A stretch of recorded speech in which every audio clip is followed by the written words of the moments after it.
माता दी। नवरात्रि का समय चल रहा है। आज नवरात्रि का 7वां दिन है। आज मैं आप लोगों के लिए माँ कालरात्रि की एक छोटी सी कथा लेके आई हूँ।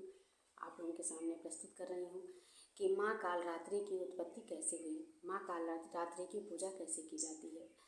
माँ कालरात्रि वास्तव में माँ पार्वती का ही स्वरूप है। माँ कालरात्रि का प्राकट्य कैसे हुआ था। मैं एक बार शुंभ निशुंभ नाम के 2 महान असुर हुए थे। उन दोनों महान असुर का एक सेनानायक था जिसका नाम था रक्तबीज। रक्तबीज को ऐसा वरदान प्राप्त था कि उसको कोई युद्ध में जीत ही नहीं सकता था, क्योंकि उसके ऊपर यदि शस्त्र का प्रहार किया जाता था तो उसके शस्त्र से घायल होकर जो रक्त की बिंदु उसके शरीर से पृथ्वी पर गिरती थी, उसी के समान पराक्रम वाले हजारों योद्धा तैयार हो जाते थे रक्तबीज नाम के। तो उसका विनाश करना बहुत कठिन था। इसीलिए देवता परास्त हो गए और राजविहीन होकर भगवान शिव के पास जाते हैं। भगवान शिव से स्तुति करते हैं कि हे प्रभु, आप ही रक्तबीज के वध का कोई उपाय सुझाइए।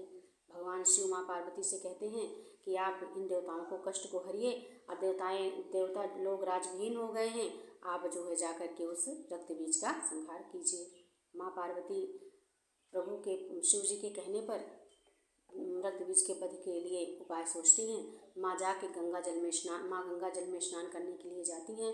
वहाँ पे जैसे ही माँ गंगा जल में स्नान करती हैं, माँ के स्नान करते ही माँ के शरीर से परम उग्र चंडिका माँ कालरात्रि प्रकट होती हैं, जिनका शरीर काले रंग का रहता है, खड्ग धारण किए रहती हैं और हमेशा वो जीभ लपलपाती रहती हैं। उनकी जीभ अंदर नहीं रहती, जीभ लपलाने के कारण ही माँ जीभ लपलाती रहती हैं। और जब प्रकट होती हैं तो परम अट्टहास करती हैं। भयानक विकराल मुख वाली माँ कालिका देवी, कालरात्रि देवी भयानक अट्टहास करती हैं। उनके अट्टहास से तीनों लोग कांपने लगते हैं। माँ युद्ध के लिए रक्तबीज को ललकारती हैं, जो शुंभ निशुंभ का सेनानायक रहता था। तो उससे माँ का घमासान युद्ध शुरू हो जाता है। लेकिन माँ जितनी बार उस पर शस्त्र का प्रहार करती हैं, उतने ही उसके जो है उसी के समान पराक्रमी रक्तबीज उत्पन्न हो जाते हैं और उसका वध नहीं हो पाता है। तब उसी समय माँ पार्वती जी जो अंबिका रूप धारण करके गंगा जल में स्नान करने गई होती हैं, माँ कहती हैं कि हे चामुंडे, हे कालिका, हे कालरात्रि, तुम अपना मुख और फैलाओ और अपने फैलाए हुए मुख में अपना मुख और फैलाओ और शस्त्र से इस पर प्रहार करो और इस शस्त्र से प्रहार करने पर इसके मुख से जो रक्त की बूंद पृथ्वी पर गिरे उसको तुम अपने मुख में ले लो। इसके शरीर से जो रक्त की बिंदु पृथ्वी पर गिरे उसको तुम अपने मुख में ले लो। जब तुम उसके रक्तबीज के रक्त बिंदु को अपने मुख में ले लोगी तो पृथ्वी पर उसके समान पराक्रमी कोई योद्धा उत्पन्न नहीं हो पाएंगे, तो इससे उसका विनाश हो जाएगा। माँ कालरात्रि ने ऐसा ही किया। माँ ने शस्त्र से रक्तबीज पर प्रहार किया। शस्त्र से प्रहार करने पर रक्तबीज के शरीर से खून की धारा बहने लगी, लेकिन उस खून की धारा को माँ कालरात्रि ने विशाल मुख फैला करके अपने मुख में ले लिया और माँ के मुख में ही अनेक रक्तबीज उत्पन्न हुए। लेकिन जैसे ही उनके माँ के मुख में रक्तबीज उत्पन्न होते हैं, माँ उन्हें चट कर जाती है। माँ उन्हें चबा के अंदर अपने में समाहित कर लेती हैं, अंदर निगल लेती हैं और उस रक्तबीज का रक्त पीने से माँ के दांत लाल कलर के हो जाते हैं। इसलिए माँ कालरात्रि का एक नाम रक्त दंतिका भी पड़ा। ये माँ की एक छोटी सी कथा है माँ कालरात्रि की।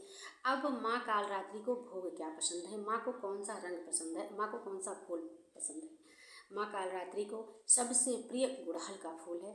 अगर 108 गुड़हल के फूल की माला बनाकर माँ कालरात्रि को अर्पित की जाए तो माँ अपने भक्त के सभी मनोवांछित फल की पूर्ति करती हैं। माँ को भोग में सबसे अधिक गुड़ पसंद है और उस गुड़ के भोग का यदि गुड़ का मालपुआ बनाया जाए, उस मालपुए से माँ को भोग लगाया जाए तो माँ अत्यधिक प्रसन्न होती हैं। माँ कालरात्रि शीघ्रता से दयालु होने वाली देवी हैं, अत्यधिक दयावान है। जितना ही वो विकराल रूप धारण करती हैं उतनी शीघ्रता अतिशीघ्र माँ दयाल भी होती हैं। और माँ कालरात्रि को नीला रंग पसंद है। माँ को नीला रंग अत्यधिक प्रिय है।